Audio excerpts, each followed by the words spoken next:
our first afternoon session, the topic of which is adopting learner-centered practices.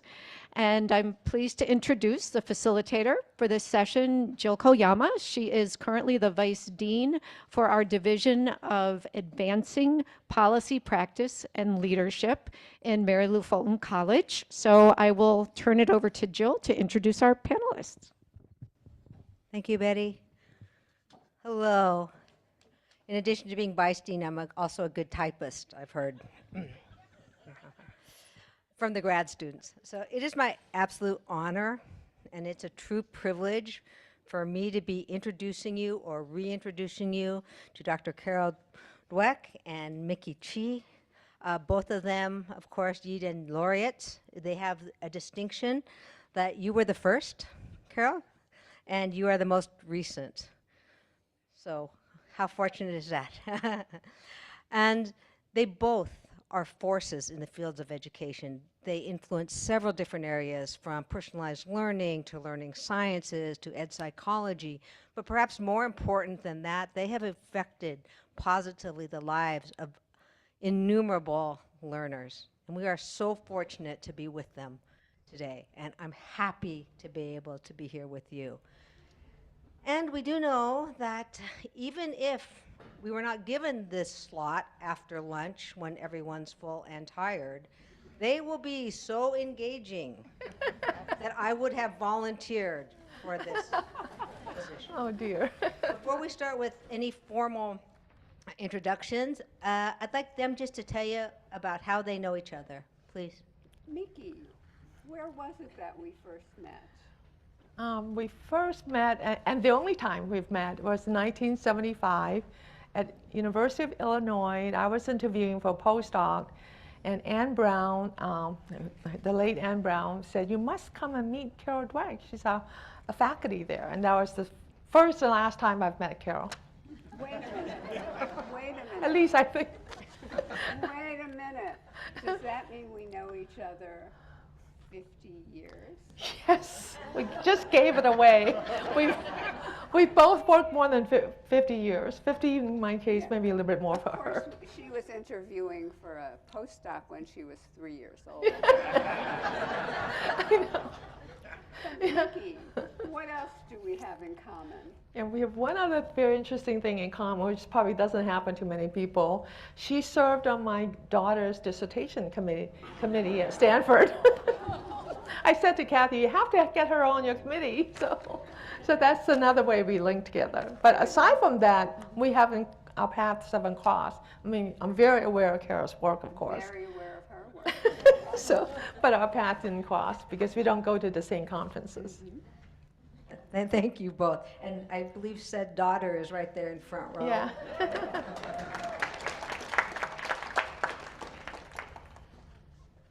Okay, let me formally introduce Mickey. Mickey is our colleague here at ASU, and it really is a great honor, Mickey, to have you as a colleague. She's a Regents professor here at Arizona State University.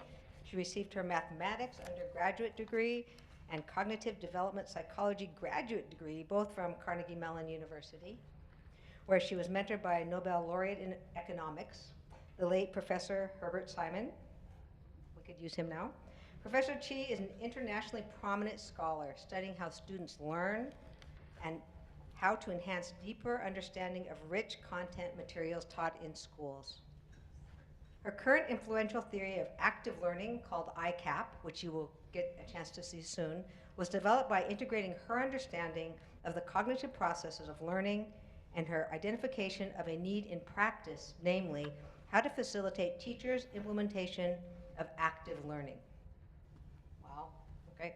A unique interdisciplinary scholar, Professor Chi has received numerous prestigious Lifetime Achievement Awards from both education and psychology. I'm just going to name a few because we do have a time limit here today. The conference ends at 5.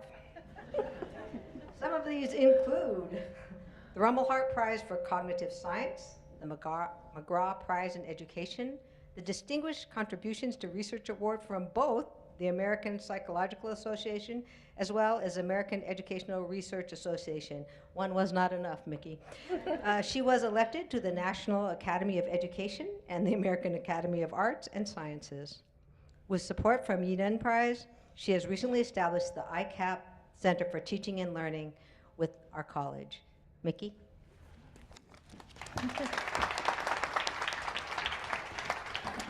Thank you so much, Jill. So I'm going to do a little deep dive into ICAP only because we're going to have a poster session after this panel meeting, and the poster session is going to feature some of the work from our center, and a lot of this work is in progress. So if you know a little bit about ICAP, you can give us feedback. And the poster session is going to be at the end of the aisle and in the hallway. It's going to be marked all the way at the end, and that's where the coffee break is going to be.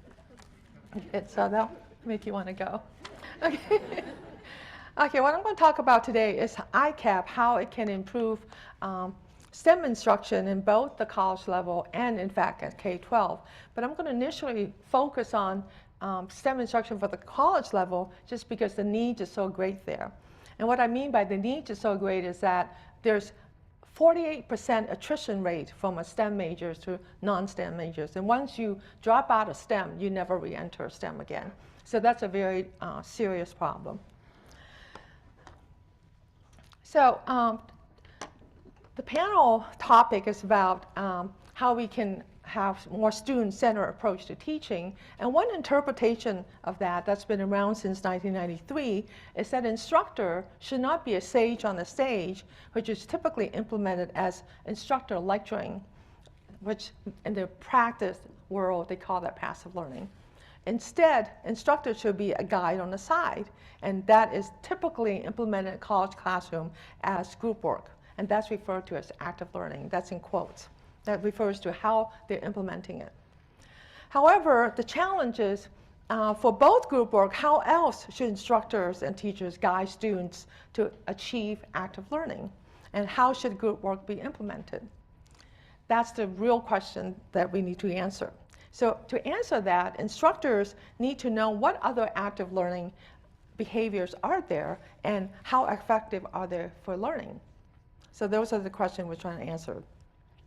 So to answer those questions, we've defined two concrete, externally and visible behaviors criteria. It has to be visible because then instructors and teachers can actually see what students are doing. And we'll use these two criteria to characterize how students engage with the content of instructional inputs. So one criteria is very easy, is what do students do and while they're engaging with instructional inputs. The other criterion is simply what do students produce while engaging with instructional inputs. For example, is the content of what they produce a part of the materials they were given among the instructional input, or is the content of what they were given beyond the instructional input? So these are just two simple criteria that are easy to understand, easy to use to guide everything else we're going to talk about today.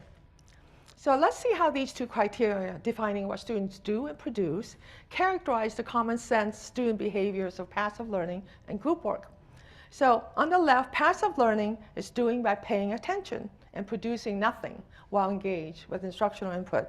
Group work is doing by interacting with peers and producing contributions, hopefully, beyond the peers' input and beyond the instructional input. Okay, there's two beyonds.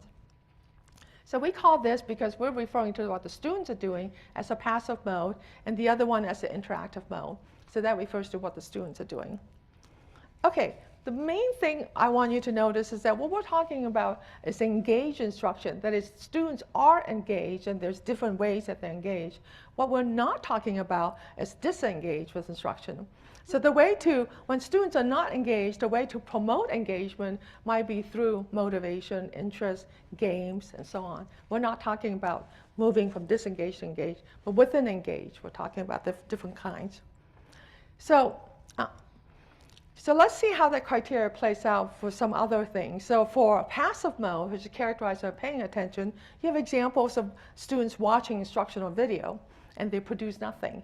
Or they could be experiencing an immersive environment which they could produce nothing. So all of these on this list are passive learning, even though some of them have more richer input and visual input or three-dimensional inputs. So with three-dimensional input, you might learn other things instead of a two-dimensional input, but that's independent of what mode you're in. You're still in the paying attention mode.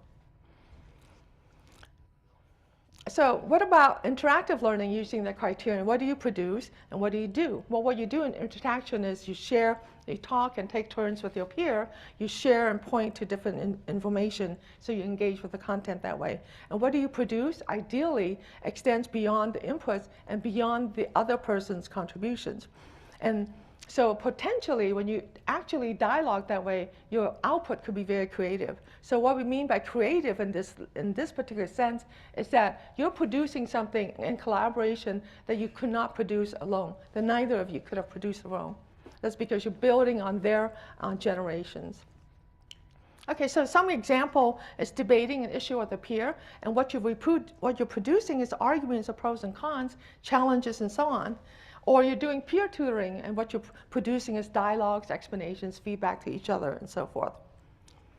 Okay, so active learning, implement most of this group work, does improve learning significantly over passive learning, but the data include individual work. So let me first show you the data, which has been very well received because it's a meta-analysis done in 2014 of 225 science classrooms. So what the studies show, the effect, it can translate the effect size to some percentage, is that learning, when you do active learning, increases from 50% to 68%, and attrition rate reduces from 34 to 22. Notice we're not talking about improvement to 100% or reduction to 0, but the improvement is still very substantial. So there's no question that active learning does improve learning either individually or with peers. But the question is, what should we do in this gap of individual work for active learning? How should we implement individual work?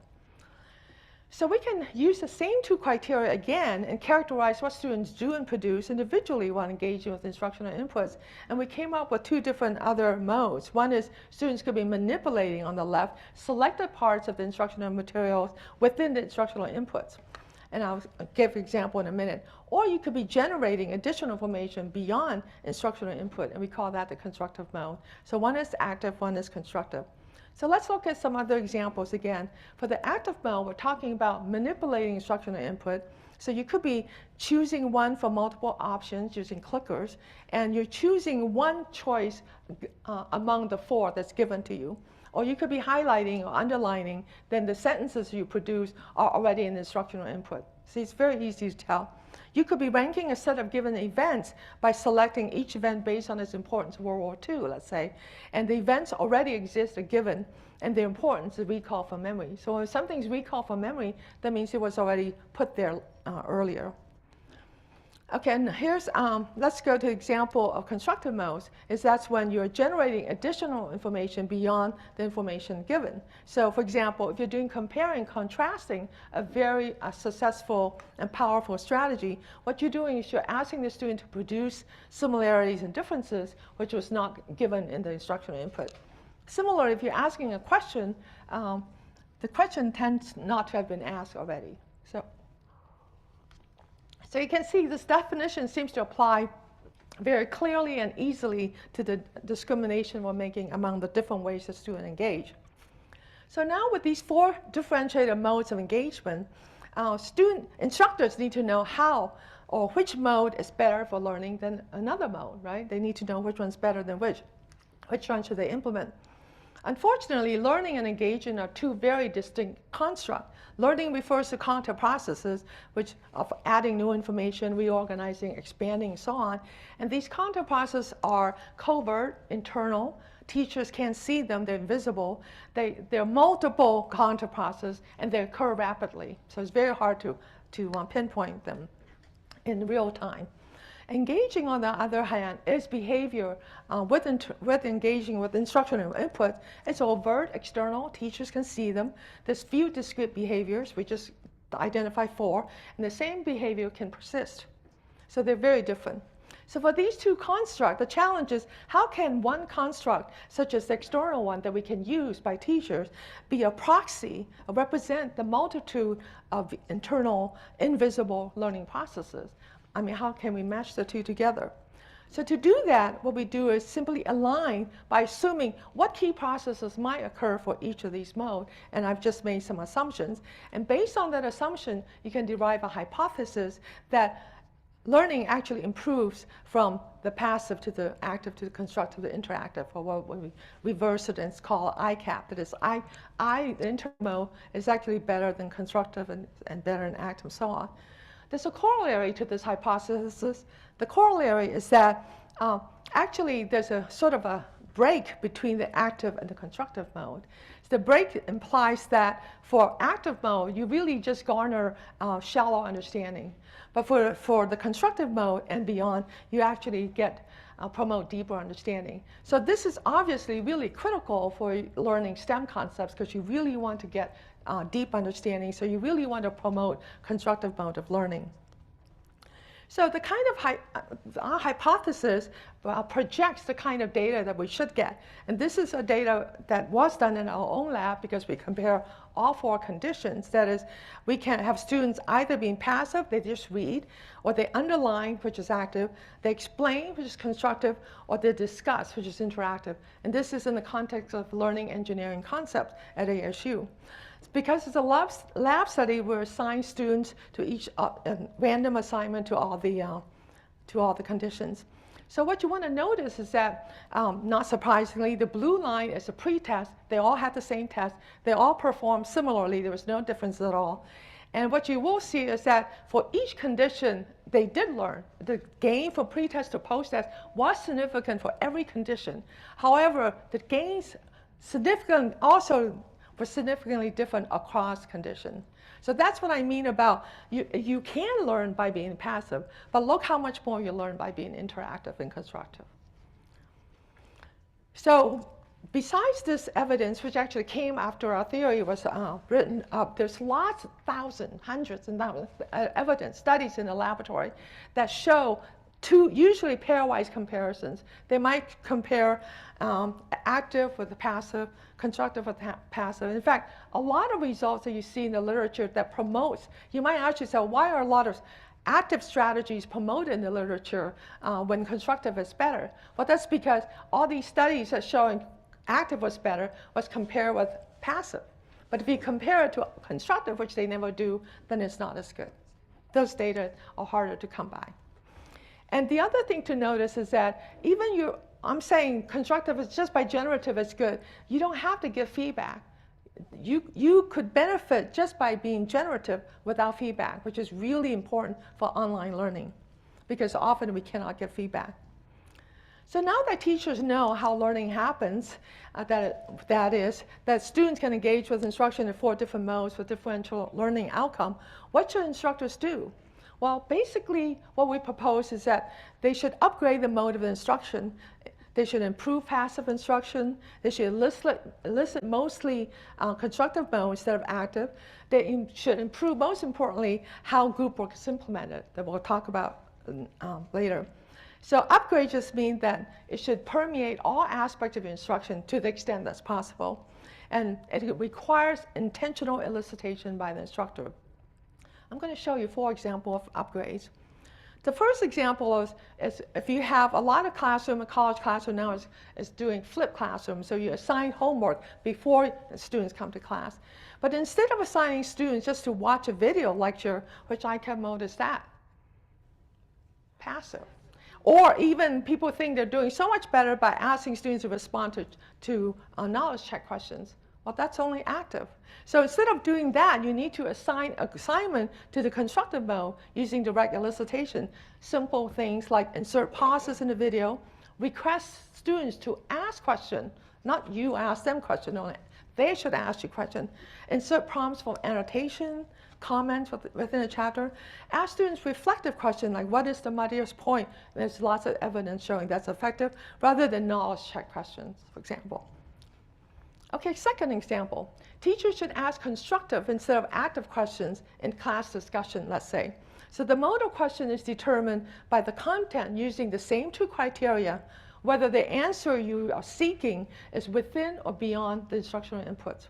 So the point is, contrast to what's been said in the literature, the level of a question is not determined by the STEM words like a WH. And I'm going to illustrate it. And it's not determined by the format, whether it's open-ended or not open-ended. That does not determine whether a question is an active or constructive question. So let's go through two simple examples. These are actual questions that teachers have asked in class. What will happen to the mice that have mutated? Well, you're actually asking for a prediction which wasn't already presented, right? So that's a constructive question. Or what did we talk about yesterday? Well, that's just a recall question, so that's just active.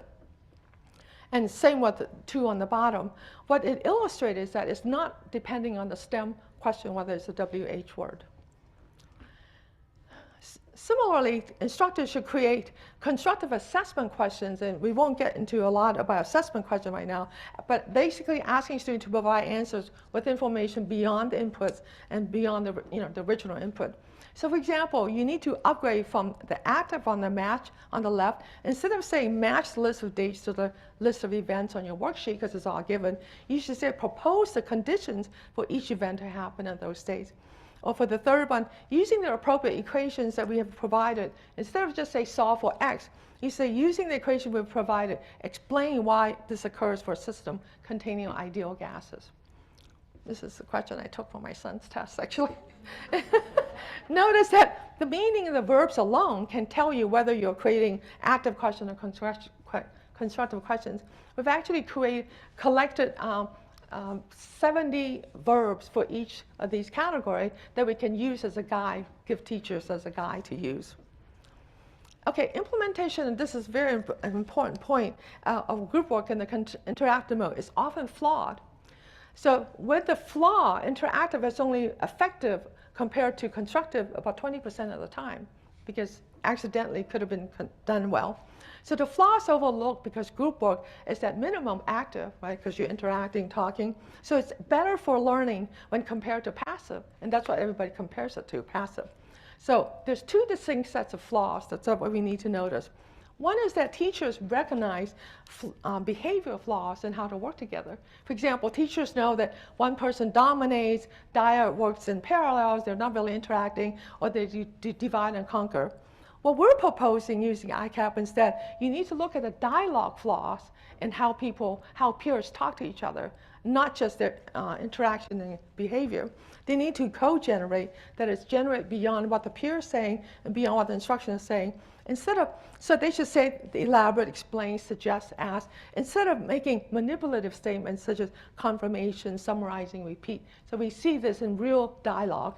Either you just agree, repeat, and don't add anything, or you actually make generative contributions. So when you co-generate, will they're learning the interactive mode, only when they co-generate will the interactive mode be better. So we have to keep that in mind. So ICAP suggests that group work should be implemented by emphasizing how the collaborators should talk to each other, but it is too difficult for instructors in real classroom or even in online classroom to monitor how well students talk. So our approach is to train students directly on how to dialogue with each other using a short 15-minute training script. And our poster 3 at the open house will show you the initial design of a training script. That's 15 minutes directly to the students. Now I want to talk a little bit about how to integrate technology. So we're going to use ICAP to understand how a technology tool facilitates learning and how learning can be further enhanced. So digital tools are designed with certain capabilities that facilitate different ICAP modes. So in the first column, you have digital tools that just present content information, like videos, MOOCs, immersive experiences.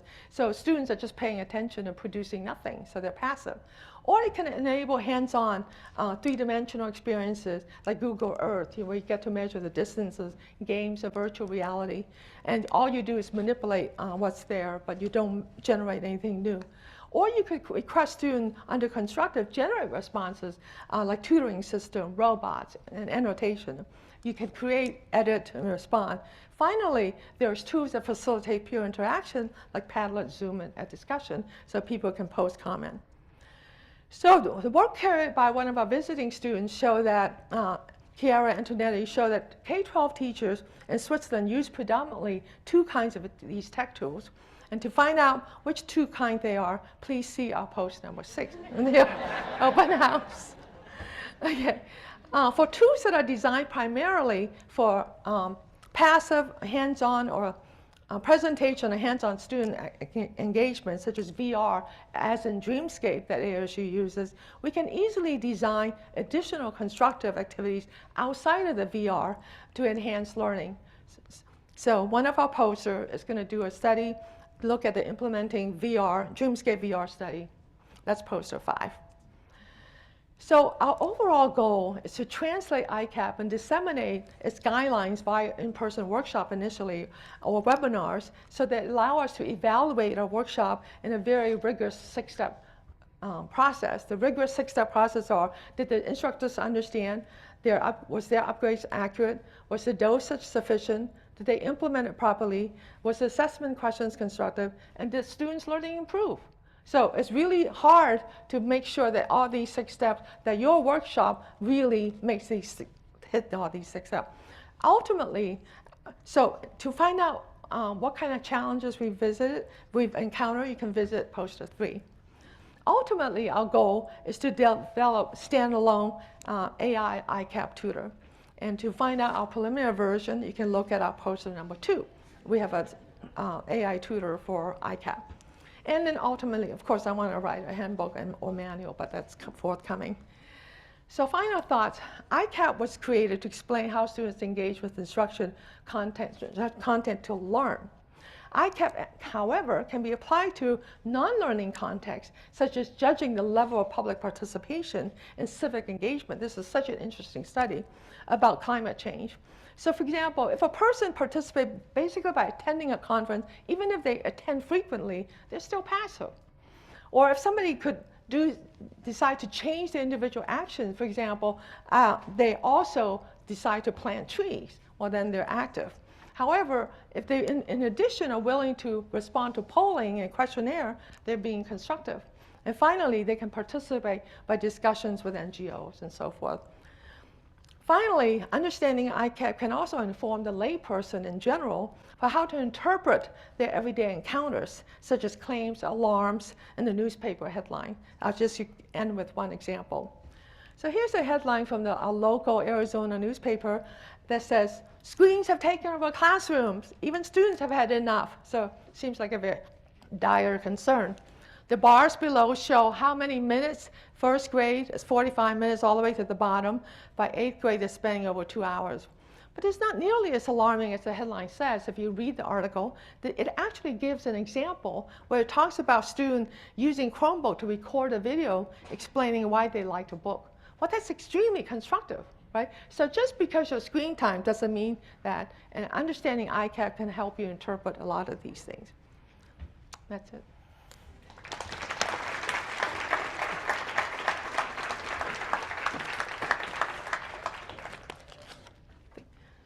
Thank you, Mickey.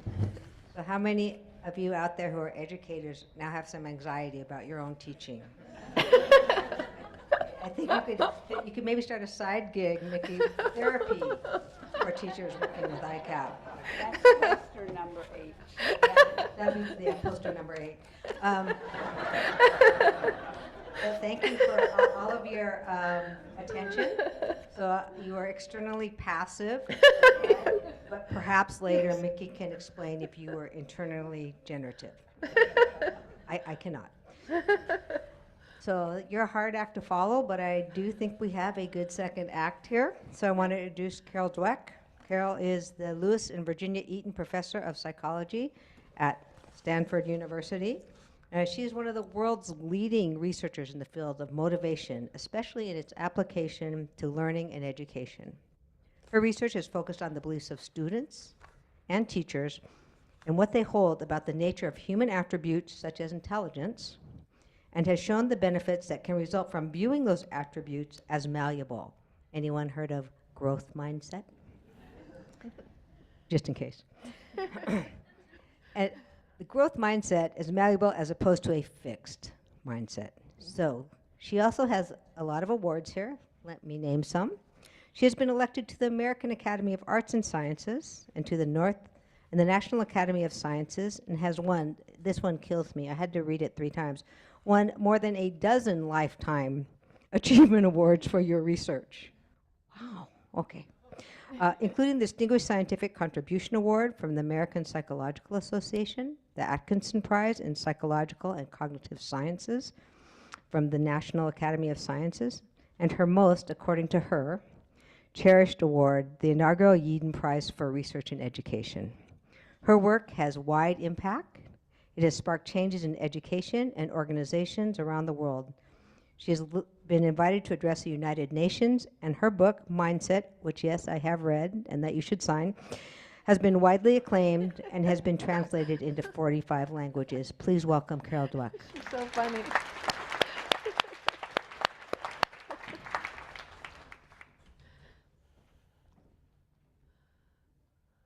It's wonderful to be here. It's wonderful to be following Mickey Chi.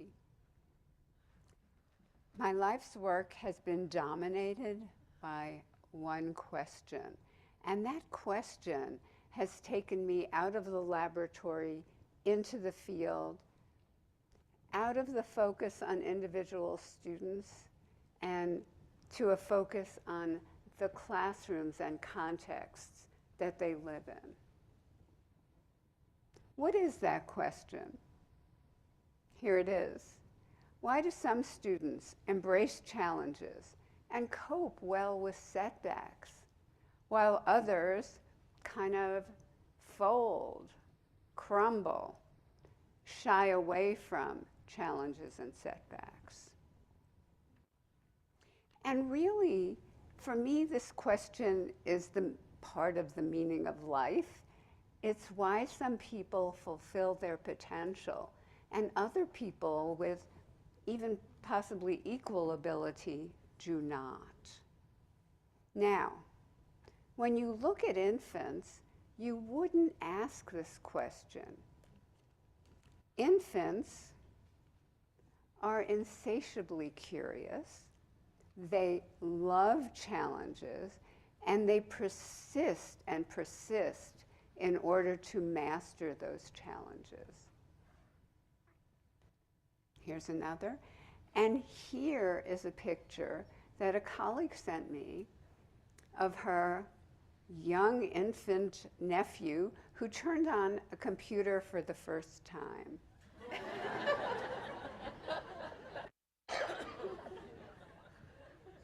How often do we exhibit that joy in learning? Yet, just a few years later, you start seeing this and that. What happened? We soon began to think that students' mindsets could play a role in this change. Over time, students can start to develop what we call a fixed mindset. It's the belief that your ability, your intelligence, whichever attribute you're referring to, is a stable trait. You have a certain amount, that's it, cannot be changed. Others may develop or continue in a growth mindset. The idea that your abilities are a potential that you can develop through effort, but not just effort, trying new strategies, getting help, being mentored, and so on. It doesn't mean everyone's the same or anyone can do anything, but it means everyone can develop. And we don't know in advance how far they can develop. It's not really an either or. It's more of a continuum, the mindsets. And by the way, we probably all have some of each. Even if we're mostly in a growth mindset, a big challenge or setback can plunge us back into wondering whether we just don't have what it takes. And the mindsets can be domain specific. You might have one mindset about your intellectual ability, another about your artistic ability, still another about your personality.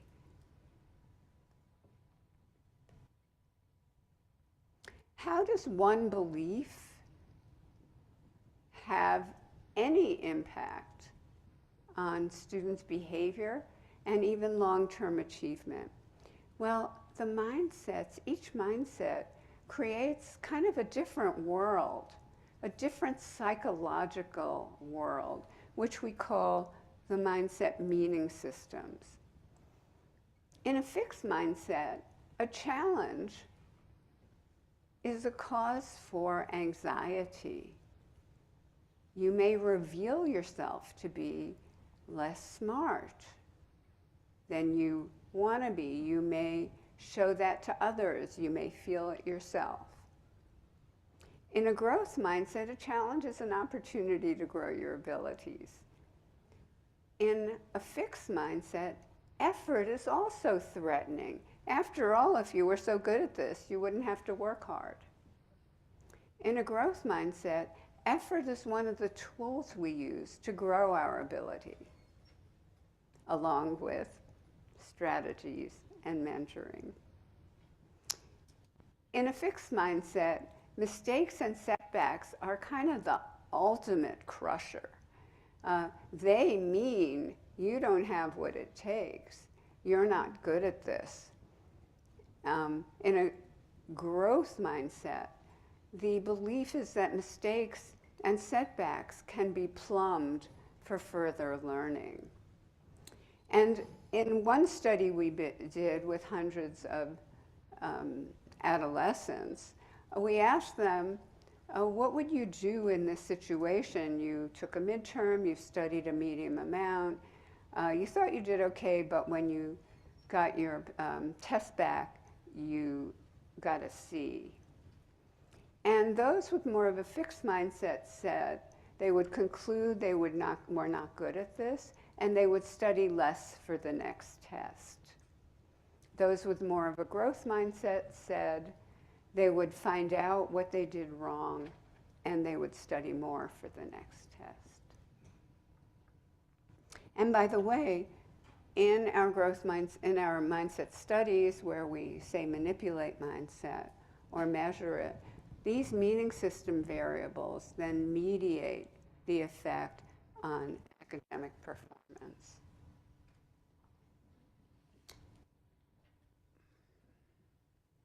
After many laboratory studies that examine the mindsets and the meaning system, and I mean many, we were ready to say, does this work in the real world? And at first, we and others did some correlational studies, measuring mindsets, and then looking at indices of achievement, either simultaneously or over time. And in a number of studies with large N's, there was a meaningful correlation between a student's mindset as measured and how they performed on, in their grades or achievement test scores. One was the OECD PISA. They found with, I think it was 500,000 or 600,000 students in 79 countries around the world, that students who had more of a growth mindset set more challenging goals for themselves in school, understood the value of effort, scored higher on all 3 PISA achievement tests, with the greatest gains for the more vulnerable groups, and also reported higher levels of well-being in their lives. In a study we did of 4 waves of students making the transition to 7th grade. By the way, we chose 7th grade because this is when grades begin to fall. The work gets harder, the grading gets more stringent. Now, back in 6th grade, these 2 groups had equivalent achievement test scores, maybe in the more nurturing environment of grade school. But over 7th and 8th grade, they pulled apart continually and ended up with significantly different math grades. And we focus on math because that's where a lot of the action is. But what about changing mindsets? Can you do that? Well, Joshua Aronson and his group, and we and our group, did some, developed programs that taught kids more of a growth mindset and how to apply it, as opposed to a control group that learned a lot about brain science. Now, the brain science programs were often rated as more enjoyable and productive by the students than the growth mindset one. But these growth mindset studies yielded measurable effects, meaningful effects on achievement test scores or grades. But they were smaller scale, they were samples of convenience, multi-session, in-person, expensive. So they were informative. It could work, but couldn't tell us the next things we needed to know. My former student, at that point, my former student, David Yeager, came to me with a wacky idea. He said, let's do one of the most rigorous studies ever done in the social sciences and education. First, let's distill the message into 2 sessions totaling under 50 minutes. This isn't the rigorous part. I'll get to that in a second. David would fly back to Stanford every week so that we could spend a day brainstorming about the program. Let's send it out over the internet to a nationally representative sample of students making the transition to high school, 9th grade. They're about 14 years old, 14, 15. That is a crucial turning point when the grades they get then, the courses they select over time determines their future as scholars. National representative sample to self-administer in their school's computer room. But here's the part about rigor. Nationally representative sample, massively pre-registered hypotheses and analyses, and arm's length administration and harvesting of the data. So sample construction, program administration, data collection, data processing were performed by 4 independent top-tier research firms, and the data were simultaneously, to us, analyzed by independent Bayesian statisticians. Although the program was short, it took us 2 years to develop and test it. The program started by asking students to help us create this program for students their age. You don't go in with adolescents and say, we're professors and we're going to tell you how to think. You're done. But we say, hey, we're good at what we do, but you're the one who knows what it's like to be making this transition. And what you tell us will help us make the program better for future students. So we taught growth mindset in the context of brain science. Every time you take on a challenge and stick to it, your brain grows new and stronger connections, and over time you could get smarter. Testimonials from peers who had taken the program, and writing exercises. For example, they're told, suppose a student next year is really struggling. Could you write a letter encouraging them in terms of the information we just gave you? And we summarized the bullet points and had them write the letter. The letters were beautiful. What happened? Those students in the growth mindset group showed a higher GPA way at the end of the year. That was I'm talking about the group, the pre-registered group of lower achievers. And across achievement levels, there was greater enrollment the next year in 10th grade in advanced math courses.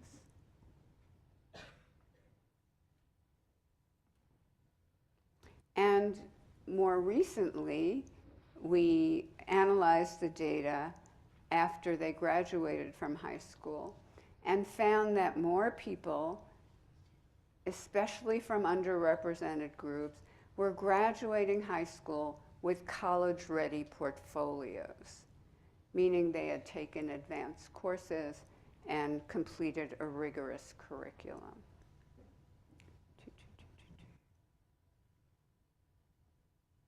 But we also asked, and that's the beauty of a nationally representative sample, where did the program not work? And this is not a question of did it replicate, did it not replicate? It's a question of understanding meaningful heterogeneity in effects. Not just where didn't it work, but why didn't it work? And what can we do about that? And so the answer to the where didn't it work, when students went back, and I'm going to talk math now, when students went back into math classrooms with teachers who had more of a fixed mindset. They learned the growth mindset in the program, they endorsed it, and also began to choose more difficult math problems to work on when we gave them that opportunity. But when they got into that classroom, you can't, when the teacher is judgmental and is sorting and sifting who's smart and who's not, you can't raise your hand and say, I don't understand. It's humiliating. You can't take on more challenging work. You might show that you're inept. And when you get a test back with X's all over it, you're not going to go to the teacher for kind help. So what do we do now? It's not that we thought it was the students that needed, just the students that needed fixing, or that it was their responsibility to overcome the structural obstacles in the classroom. But, I mean, we're psychologists. Do psychologists really know how to change a classroom? Most of us don't. I didn't. And did the teachers really want more work? But David Yeager is very convincing. So now, with support and encouragement for the Yidan Foundation, and by the way, the award supported much of the national study I told you about a moment ago. We asked, is it possible to create a growth mindset classroom culture which increases students' engagement and achievement, that could increase teachers' satisfaction as the students become more engaged, and is scalable? That scalable is the key. Otherwise, it's just a demonstration. In collaboration with David Yeager and our team, we've now done a number of teacher studies. Teachers get honorary fellowships, they're told. They self-administer a lot, but there are 1 or 2 meetings during the year. And so in this particular study, there were 237 math teachers serving over 16,000 students. One group, the growth mindset group, learned their version of the culture of learning. I'll tell you about that in a minute. We've tested a number of different control groups. I'll just mention cognitive science culture of learning, where they learned, the students in those classrooms learned about things that cognitive psychologists have shown to help learning. Not Mickey's work. I wouldn't make you a control group. You can bet on that. Both sets of teachers rated their program as interesting and felt effective. Okay, so what happened here? Oh, let me say, what kinds of things did teachers in the growth mindset group actually do and say? They were asked to write speeches for the first day of school and the beginning of the school year, and here are some things that, that they adapted from a template that we wrote. I don't care, saying to the students, I don't care how much you know right now. I care about how much you've learned by the end of the year, and as long as you put in the work, I'll be here to help you make sure that work pays off. Where you start out isn't important to me. What matters to me is that each of you makes major progress, more than you probably think you can make. So this is the message, and it's supported by practices. Please ask questions when you're confused. Asking questions makes me a better teacher. Teacher told us, one girl went home and said to her mother, "Mommy, I made the teacher such a better teacher today." And then before and after a test. Tests are just indicators of what you know right now. I want to see that you're learning and becoming confident with the material. Tests help me to see where you're at and how I can help you improve beyond that place. And then when students went to office hours, which many, many of them did, they did collaborative troubleshooting with the teacher. The teacher pointed out all the things they did well, even on problems they got wrong. They did lots of stuff right. And then they talked about together what was not understood for a given problem and worked that through. Okay, so what happened? First, in this study and all the studies we've done, the students in the experimental group give a different report of the culture. They agree with items like the teacher respects everyone in the class, even the students who are struggling. Everyone feels comfortable raising their hand in this class. The teacher believes everyone can do very well. And the student grades were higher in the experimental group. Again, especially for students from underrepresented or underserved groups. And one of our most exciting findings was a significant reduction in the teachers' anticipated burnout. When we asked the teachers to agree or disagree they were unsure about whether they would return to teaching next year. Over 23% of teachers in the control group said they were unsure. Whereas only about half of that in the experimental group, half of that, 12.5%, said they were unsure of whether they would return to teaching. What about whether they wondered if they shouldn't be an Algebra 1 teacher?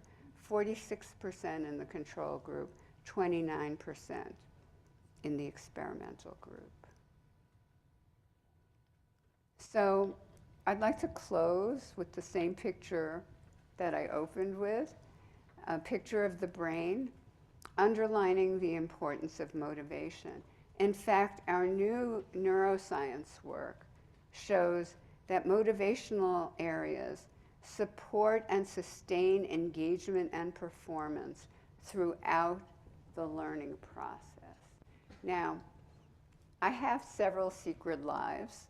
One of them is as a neuroscientist, and we undertook a very large intensive study measuring the neural activity in every area of the brain as people performed a challenging intellectual task.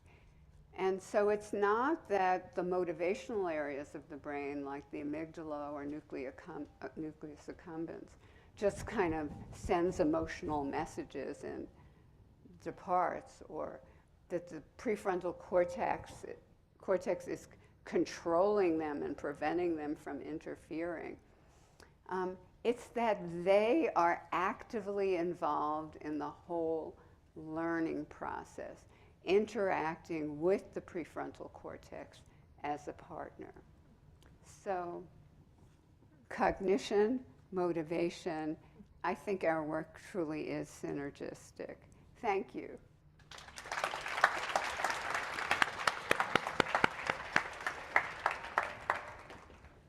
Carol, thank you. 12 Lifetime Achievement Awards and Secret Lives. We can only aspire. I thank you both again for presenting your work to us today. And now we want to turn it over to you.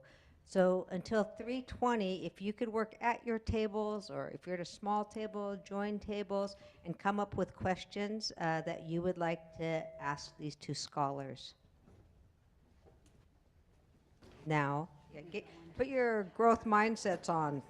3:20. Are we? And at 3:30. Oh, okay. Oh, so it's only 10. Yeah. You all did great. Yeah. You did. Thank you. great. You're so You too. funny. Great. I love you. You're so funny. The whole thing, you just saying that because we work You're together. so funny. You two are so great. I'm riveted. I'm an anthropologist. I usually, Yeah, I know. this is not my area. I was riveted. Really? Oh, okay, Teresa. Hi.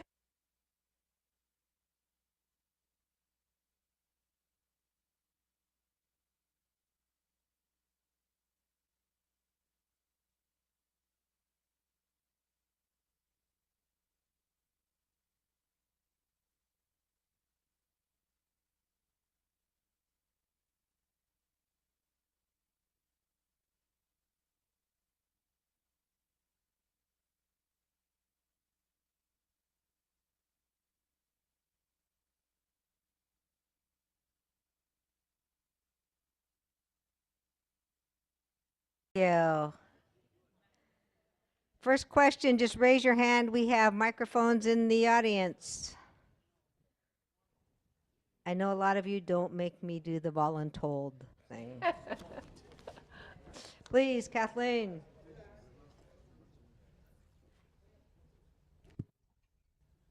Thank you to you both very much. My name is Kathleen King-Torius. I'm here at Arizona State in the college. I have a question about children who have received somewhat consistent messages from multiple directions and kinds of adults in their lives, I'll say, about their immutable traits, particularly children who may have formal or informal positioning as disabled, who are hearing from medical professionals, psychologists, and by the way, I was a school psychologist in another life, educators, family members, that they're a certain kind of person with certain traditionally limitations assigned to that positioning. In both of your work, what have you found is students' response and educators' response to different ways of thinking about potential and mindset, as well as cognition in Korean learning?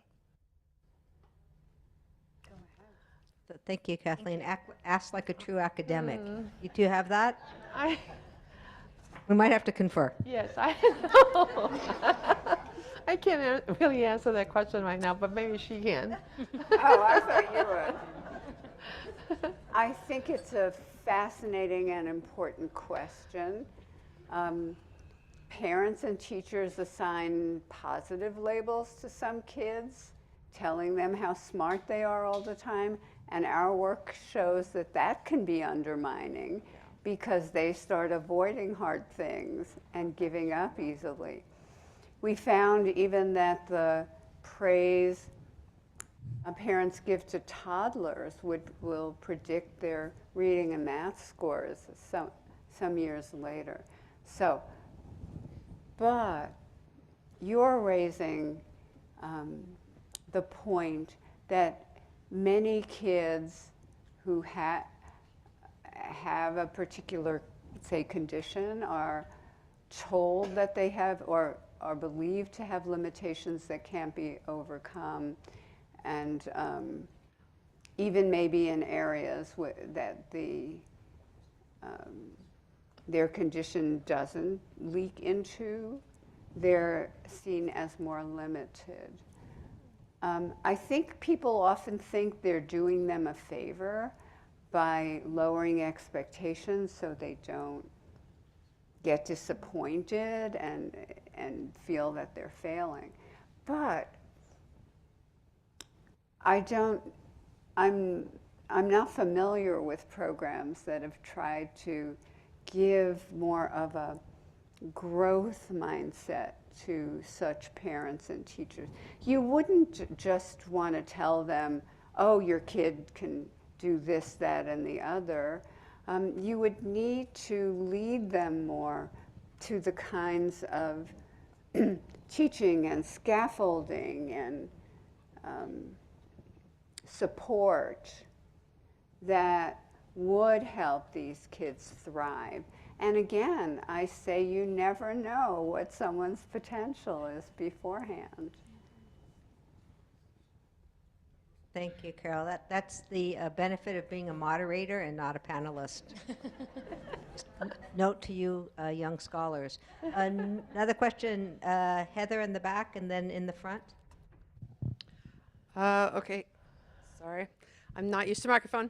I guess this question is for each of you, but it's mostly looking at the growth mindset. So how do you implement a growth mindset within a system with a larger class size and account for challenges such as the formal assessment system leading to a grade that identifies their GPA without students' self-efficacy being impacted?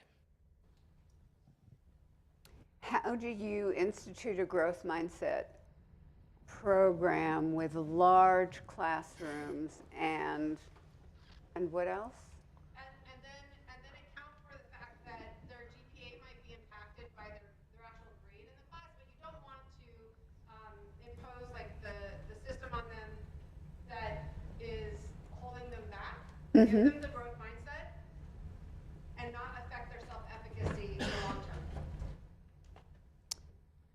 Whew. Yeah, so I may answer a different question, but I'm going to answer a question.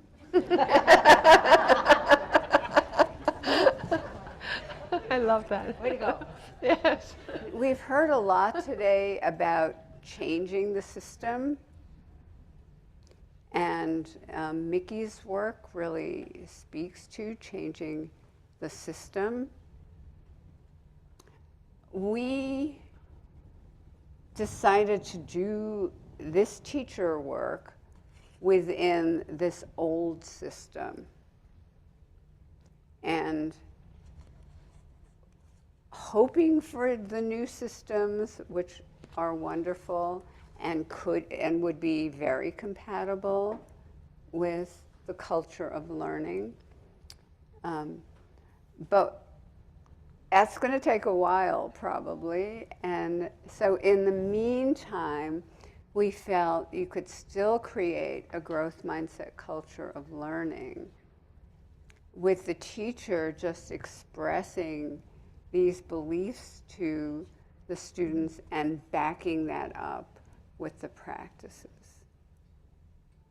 So I answered a question. I'm not sure. Thank you. And that's the joy of being a panelist. You get to answer your own questions. I thank you so much.